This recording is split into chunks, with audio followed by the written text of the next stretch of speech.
At least 17 U.S. military bases near Chinese-owned farmland, reportedly seeing a surge in drone activity and sightings in recent weeks. The sightings happening near bases in Hawaii and installations in Utah, California, Maine, and Florida.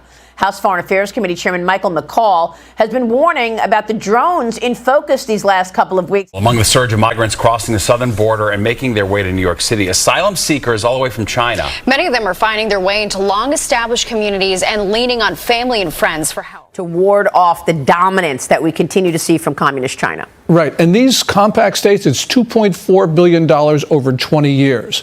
But the other issue, of course, is the border, as you've talked about, because across that border, we are seeing Chinese soldiers come across. And really what we're talking about is China putting together the infrastructure in the U.S. to attack the U.S. So clearly we've got to secure that border or we're going to be fighting on our own soil. Well, it's just incredible to me that this administration refuses to acknowledge all these Chinese nationals that are coming through the border. They're creating a little mini army. And I'm wondering what the point is here. Are they trying to put people in place, I'm talking about communist China, so that when and if Donald Trump wins, they can create havoc in the streets and become saboteurs, starting wildfires and propaganda? Absolutely. That lab in Reedley, California, the secret Chinese biological weapons facility, that can't be the only one that China has. And then you put together these images of recent Chinese migrants coming into the U.S. less than 3 weeks, taking target practice with sniper rifles and pistols. So really what we have here is the makings of a Chinese army, not in China, but in the United States itself. And the Biden administration is not tracking these people. This is incredibly disturbing. A massive ongoing Chinese hack of telecom companies that's possibly intercepting phone calls and text messages in the U.S. right now, leading to an unprecedented FBI warning to consumers. The head of Homeland Security calling the threat, in his words, very, very serious. It's a very sophisticated hack. I can't speak publicly to how it occurred, but the telecom providers are focused intensely on it. Officials from the Cybersecurity and Infrastructure Security Agency, or CISA, and the FBI say Americans need to protect what they say on their phones with encryption. Translation, if you're an iPhone user texting someone on an Android, there's a good chance your messages are unprotected from hackers. The workaround, using end-to-end encryption apps like Signal or WhatsApp. The hack, dubbed Salt Typhoon by Microsoft, the FBI calling it an espionage campaign. This is the most persistent campaign the United States has ever seen from an advanced hacking crew to break in, and it was a matter of time, really. The FBI saying China was possibly listening in on calls from Senator Chuck Schumer's office and both the Trump and Harris campaigns. The Chinese government denied the accusation. Phone calls were tapped, text messages were read, voicemails were read, as well as call records. Verizon said when the hack was revealed, it is, quote, committed to assisting law enforcement in this investigation. The system has been broken for decades. Why not take executive action right now? Why not do more right now to address this? What executive action are you suggesting that we take that we haven't taken that would survive court scrutiny? Homeland Security Secretary Alejandro Mayorkas telling us he's working with China, which currently refuses to take back Chinese migrants who are deported from the U.S. Well, that may be changing. We have been working with the People's Republic of China to actually receive individuals whom we have determined are not eligible to remain in the United States. You know, at this point, it's really not right that the Pentagon has not given us more information as far as these drones are concerned. Of course, everyone's going to just start speculating. We need some real answers from the Pentagon to really understand what's going on. I mean, the fact that China is surveilling America is not a secret. Everyone knows that that the surveillance programs are in place. And they're, once again, around our military bases. But we're not getting any answers from anybody. Meanwhile, President-elect Trump reportedly inviting Chinese President Xi Jinping to attend his inauguration next month. This is according to CBS. Trump invited Xi back in early November, right after the election. This invitation comes as trade tensions intensify between the U.S. and China over proposed tariffs.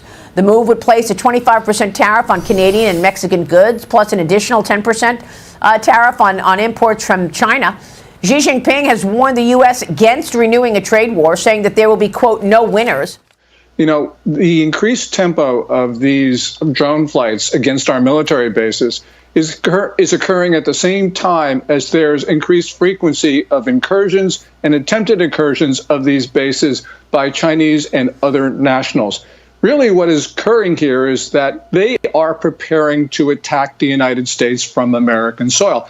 I don't know why we need an engraved invitation from Beijing. It's clear what's going to happen. We are going to get hit, and we're not taking the necessary precautions to protect these bases and to protect the American people. Well, I mean, there's also, a weakened situation to admit. For the longest time, General Jack Keane has been telling us on this program repeatedly for years that we are outgunned, we are outmanned when you look at our Navy versus the Chinese Navy. The Pentagon released its 2024 China Military Power Report yesterday. It found that Beijing is increasing its military pressure on Taiwan. It's ramping up its aggression in the South China Sea. It's deepening its ties with Russia, and its crackdown on military corruption may have disrupted progress toward its 2027 modernization goal. China also growing its nuclear arsenal, adding at least 100 nuclear warheads to its stockpile over the past year, with 600 plus already in the arsenal. That number could grow to over 1,000 by 2030, Gordon. And yet there's no response ever from the Biden-Harris administration to Beijing's behavior. We allowed the spy balloon to traverse the country for a week before shooting it down. Why aren't they shooting down these drones in the air if they suspect they're from China? There's no good answer. You have base commanders, first of all, don't have the authority, and they don't have the equipment to shoot down these drones. And the Chinese are noticing this, which means they see a big vulnerability. And with those nuclear warheads, Maria, China is building up its arsenal not to deter. It already has enough warheads to deter. It's building up its arsenal so that it can coerce us and others into not doing things like defending Taiwan. They saw the way Biden reacted to Vladimir Putin's nuclear threats before the invasion of Ukraine. They saw that they worked, and the Chinese are going to do the same thing when they go after the Philippines, Japan, Taiwan, whomever. Well, I want to look at what's happening on the ground. A Chinese man was arrested in 2023 for allegedly running a secret Chinese police station in New York City. He pled guilty yesterday to acting as an illegal foreign agent, Gordon. He's now facing 5 years in prison. He and his partner allegedly opened this police station back in 2022 to track and intimidate Chinese dissidents living in the United States.